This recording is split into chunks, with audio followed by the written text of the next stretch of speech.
Pinakamalaking sunog sa Los Angeles. Nagliliyab hanggang ngayon mula pa noong araw ng Martes. Isa sa pinakamasahol na natural disaster sa Amerika na sumalanta sa lugar na sinlaki ng buong Tagaytay. 9,000 bahay na ang nasunog, mga mansyon ng sikat na artista sa Malibu, mga dream house ng elite socialite sa Santa Monica. Bilyong-bilyong dolyares ang kinain ng apoy.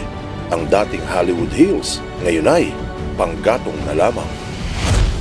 Siguradong magugulat ka sa malalaman mo na bagamat isa sa pinakamayamang lugar sa buong Estados Unidos, hindi napigilan ang kinauukulan ng apoy dahil sa mga problemang hindi nila nakita.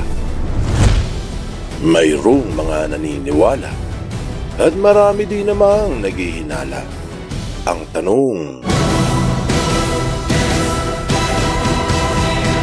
totoo ba?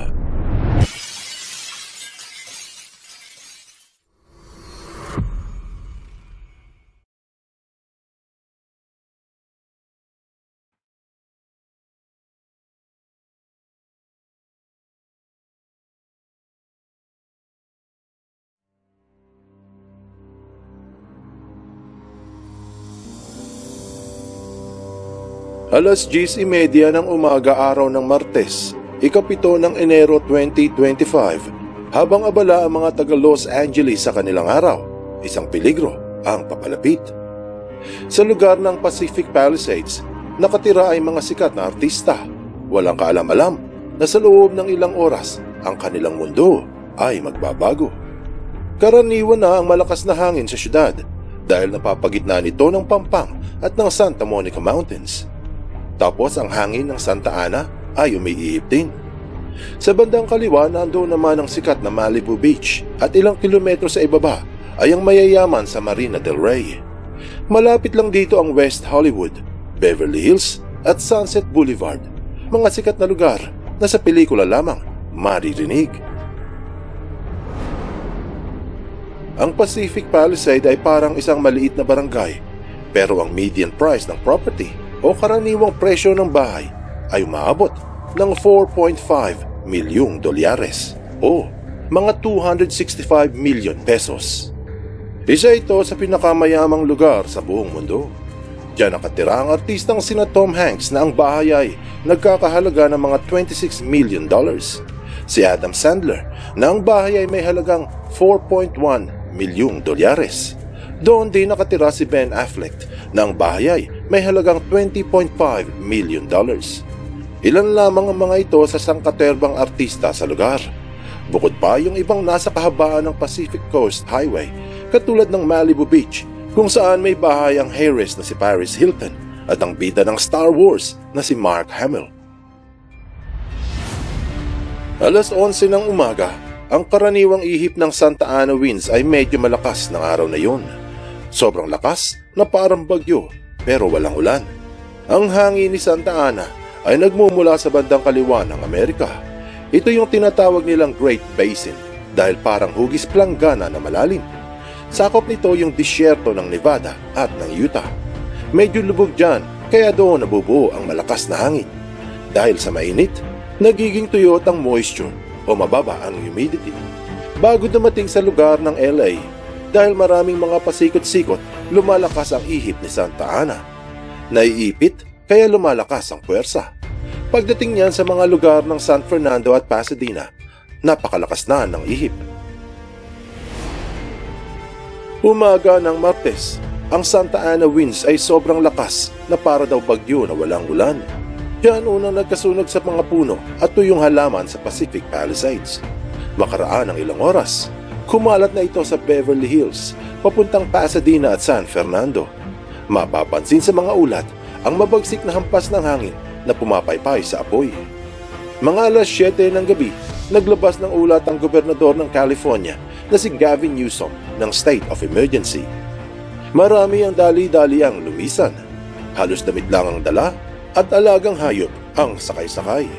Mga alas 9 nag-traffic ng kaunti sa highway ng Pacific Coast dahil maraming pulis, mga ambulansya at truck ng bumbero ang umarangkada kung saan may sunog. Ang hindi nila alam, wala na silang uuwian. Despite this criticism, the White House hasn't gone much further than just offering these criticisms of a senior U.S. official tells CBS News that Israel...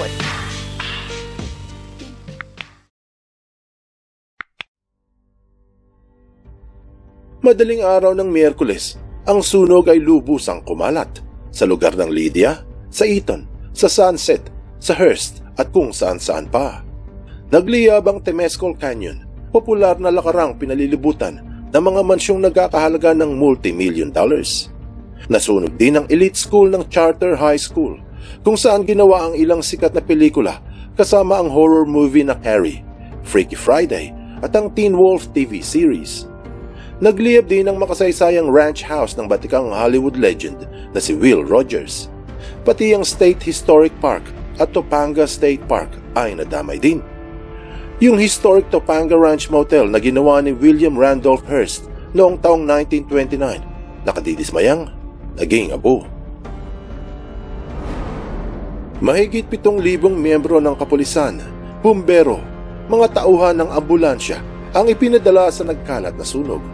Mahigit 1,000 truck ng bumbero ginamit pambomba ng tubig, mga 30 helicopter at 6 na eroplano sa ere.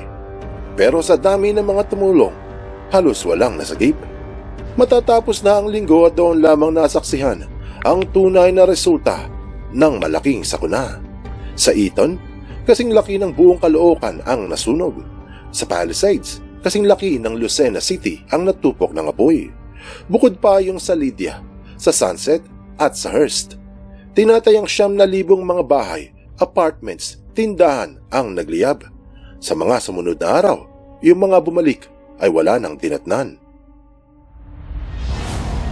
Yung bahay ni Paris Hilton sa gilid ng Malibu Beach ay nasunog. Ganon din yung kay Mark Hamill. Yung mansyon ni James Woods sa Palisades ay nagiba dahil sa apoy. Bahay ni J.J. Redick, coach ng LA Lakers, nasunog rin. Yung kay Royce O'Donnell, natupok ng apoy. Yung bahay ni Billy Crystal na tinira nila ng 45 years ay wala na rin. Ang bahay ni Ricky Lake sa Palisade ay nasunog kasama ng bahay ng batikang aktor na si Anthony Hopkins sa Silence of the Lambs.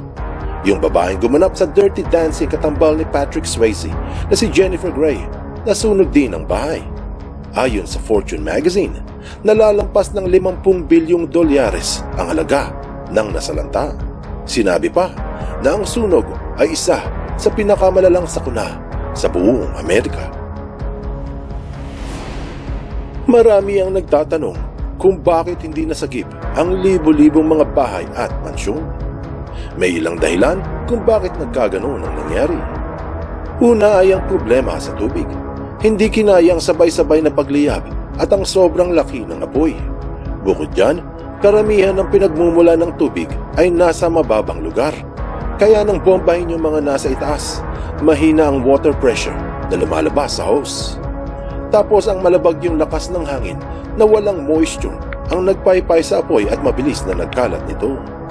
Medyo tagtuyot ang lugar dahil kaunti lang ang ulan noong mga nakaraan.